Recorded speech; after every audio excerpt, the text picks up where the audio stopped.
अब मैं आपको बताता हूँ कि जब मैं जमात में काम किया करता था तो मैं गया वहाँ पे खलीफा खामस की मुलाकात पे अपनी बीवी और बेटी के साथ। मैंने 20 पाउंड नजराना भी रखा लिफाफे में।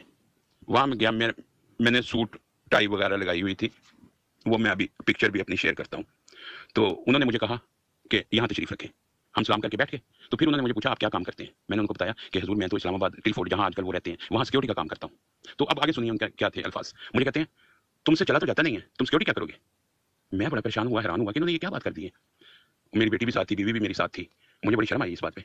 तो फौरन मुझे एहसास हुआ कि ये हैसियत देख के बात कर रहे हैं, ये खुदा के खलीफा नहीं हो सकते। क्योंकि फिर मुझे दूसरा ख्याल आया कि रसूल पाक सल्लल्लाहु अलैहि वसल्लम ने हजरत बिलाल हबशी को क्या मुकाम दे दिया था और ये मुझसे क्या बात कर रहे हैं। ये है जी वो तस्वीर जब मैं उनसे मुलाकात करने के लिए गया था। तो इसमें तो आप नहीं पहचान सकते कि ये सिक्योरिटी ऑफिसर है या कोई डॉक्टर इंजीनियर है। तो अब दोस्त अहबाब अहमदी बहन भाई इस बात से अंदाजा लगा लें। अब यहाँ पे एक और तस्वीर मैं शेयर करता हूँ जो मियाँ वकास साहब के साथ है, खलीफा साहब के बेटे के साथ, मियाँ वकास साहब के साथ, वो भी मैं शेयर करता हूँ आपको। जी मोहतरम, अब मैं चाहती हूँ कि जरा हम सवाल जवाब का सिलसिला तेज करें, तो उसमें आप प्लीज़ बेशक ब्रीफ जवाब दें, बहुत डिटेल में बेशक आप ना जाएं क्योंकि आप काफ़ी डिटेल से ऊपर बयान कर चुके हैं। अब आप मुझे ये बताएं कि जमात अहमदिया जो इस वक्त मुश्किलात का शिकार है और लाइक हॉट वाटर्स में है और मेरा मतलब है इस निदा वाली ऑडियो लीक होने की वजह से काफ़ी किस्म के प्रेशर्स का सामना कर रही है, तो क्या उसकी वजह ये हो सकती है कि उन्होंने मुजद्दद को छुटलाया है? जी अर्शी मलिक साहब, मैंने आपका सवाल सुन लिया है। मैं बिल्कुल ये समझता हूँ कि ये जो कुछ हुआ है, क्योंकि कुरान शरीफ में है कि एक पत्ता भी खुदा ताला की मर्जी के बगैर नहीं हिलता। ये निदा का जो मामला है, ये मैं 100% मैं समझता हूँ कि ये सच है। उसकी वजह ये है कि मैं रबुआ के माहौल को जानता हूँ, मुझे सारा सिस्टम जानता हूँ। अब जो ये मिसालें दी जा रही हैं कि जी हजरत आयशा पे भी इल्ज़ाम लगा था, जुलेखा ने भी ये किया था, वो हजरत आयशा पे इल्ज़ाम लगा था, हजरत आयशा ने नहीं किसी पे इल्ज़ाम लगाया था। जुलेखा कौन थी? जुलेखा ना तो वो नबी के खानदान में से थी, ना वो मसीह मौद अलैहिस्सलाम के खानदान में से थी। इसलिए ये मिसालें देते वक्त इंसान को सोचना चाहिए। बिल्कुल ये जो हॉट वाटर, ये जो प्रॉब्लम्स आ रही हैं, ये क्रिएट हो रही हैं, बिल्कुल उसी वजह से हो रही हैं, 100% उसी वजह से हो रही हैं। जिस कौम की मोरालिटी तबाह हो जाती है, स्पेशली अगर वो मजहबी जमात हो और उसकी मोरालिटी तबाह हो जाती है और रेप कल्चर और उसे जा बजा जिधर से देखो ऐसे इल्जामात सामने आने लगते हैं और ऐसे केसेस सामने आने लगते हैं, तो उसके बाद उस जमात की मिसाल तो ऐसे है कि जिसको अंदर कैंसर जो है वो फैल कर उसको रग रग में उतर चुका हो, लेकिन ऊपर से खूबसूरत और कीमती कपड़े पहनाकर उस मरीज को यूं दिखाया जा रहा हो कि गोया कि इसकी शान शौकत देखो, इसका मुजयन और खूबसूरत लिबास देखो और इसकी ज्वेलरी देखो और इसके गहने देखो और इसका तख्त देखो और इसका ताज देखो, लेकिन अंदर वो जो शख्स है वो बिल्कुल अंदर से तबाह बर्बाद हो चुका है। जी अर्शी मलिक साहब, जैसे कि मैंने पहले अपना ख्याल जाहिर किया कि मुझे खलीफा राबे के साथ बहुत अकीदत थी, है भी है, क्योंकि वो हज़रत मसीह मौद अलैहिस्सलाम की औलादों में से हैं।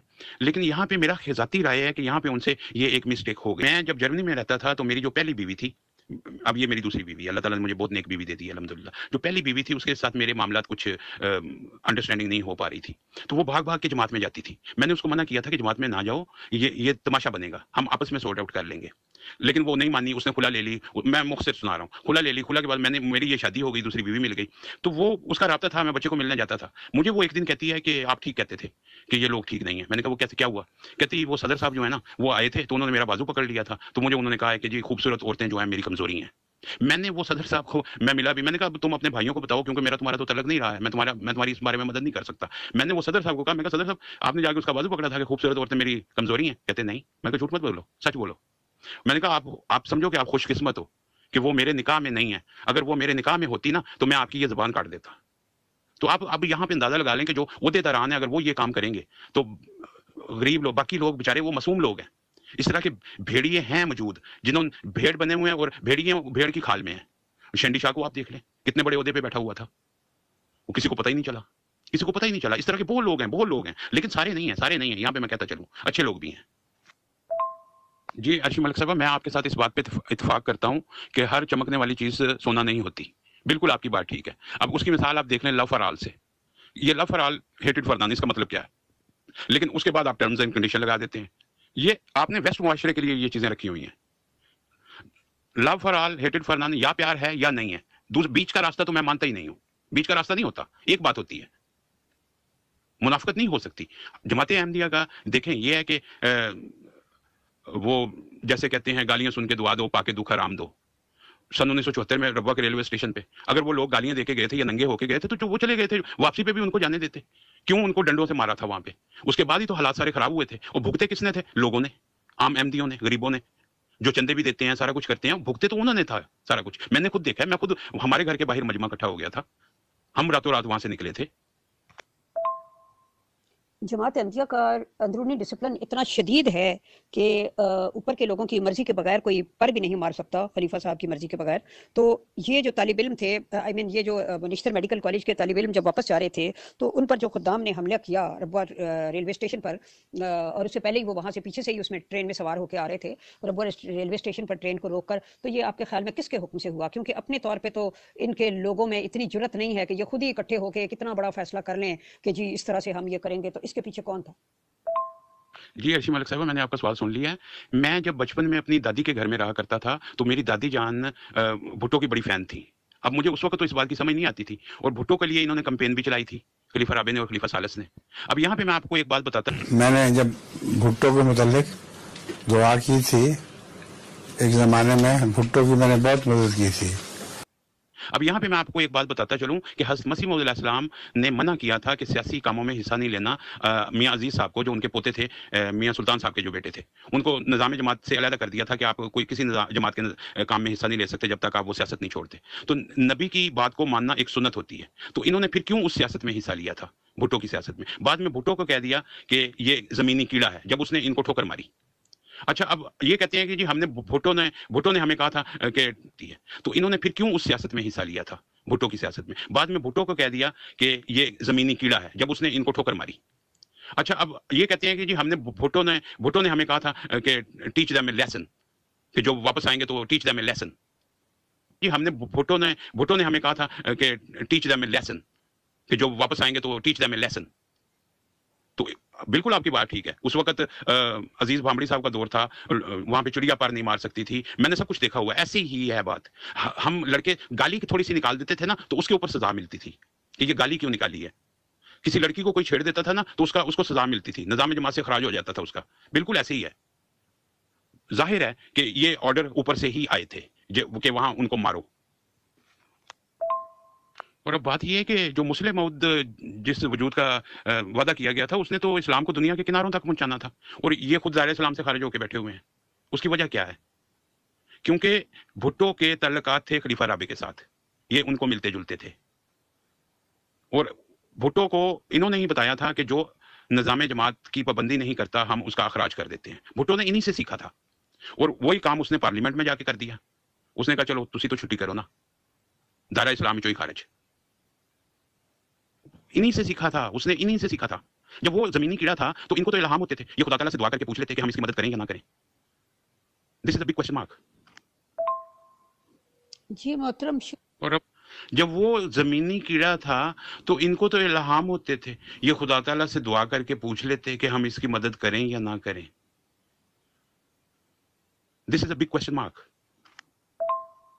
जी मोहतरम, शुरू में आपने, जब आप अपने हालात बयान कर रहे थे, उसमें आपने एक जगह बयान किया था कि आपने लंदन में जामिया में काम किया, 1 साल का जो आपका वो एक्सपीरियंस था, वो आपका बुरा तरीन साल था। तो ये क्यों? इस बारे में अगर आप कुछ बताना चाहें। जी, मैं जब वहाँ पे मैंने काम किया ना, मेरी तो सोच कुछ और थी। मैं जब बाहर से दूर से देखता था, तो मैं सोचता था कि देखो ये कितने अजीम लोग हैं, जिन्होंने अपनी ज़िंदगियाँ वक्फ की हुई हैं, अपनी कुर्बानी दी हुई है जमात के लिए, इस्लाम के लिए, और ये इतना काम कर रहे हैं। लेकिन जब मैं वहाँ पर गया, तो मैंने वो मुनाफ़िकत देखी, बैक बाइटिंग देखी, और हकारत देखी अपने से छोटे के साथ।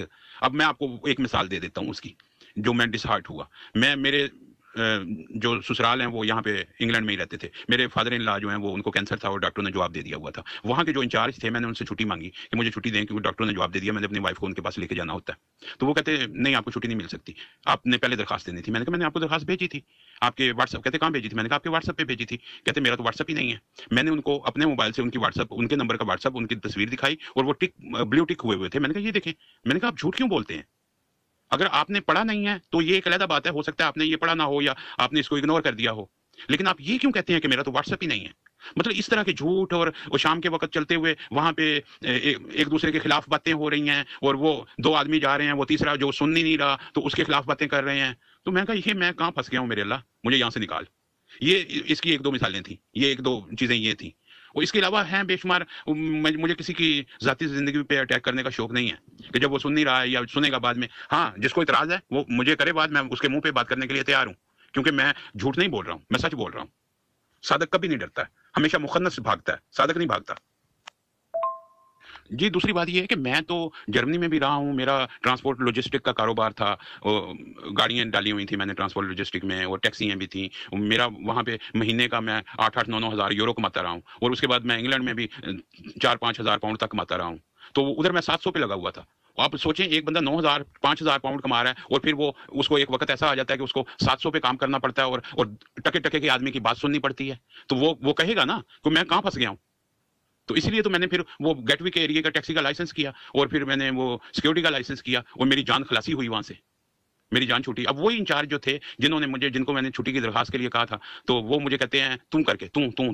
मैं कहा देखें, आप पढ़े लिखे आदमी हैं, आप तमीज से बात करें, ये तू अच्छा नहीं लगता। पंजाबी में बात हो रही थी, अब मैं वो पंजाबी में ही सुना देता हूँ, क्योंकि उर्दू में वो बात उस तरह बनेगी नहीं। कहते नहीं, मैं तेनों तू ही कहना। मैं कहा तुसी मैनू तू नहीं कहना, तुसी मैनू तुसी करके बुलाओ, जिस तरह मैं तुहानू बुला रहा हूं, तुसी पढ़े लिखे आदमी हो। नहीं, मैं तू ही कहना। फिर मैंने उसको कहा कि मैं क्या हुण तू मैनू तू किया ना, तो मैं तेनों चपेड़ा मारांगा इत्थे।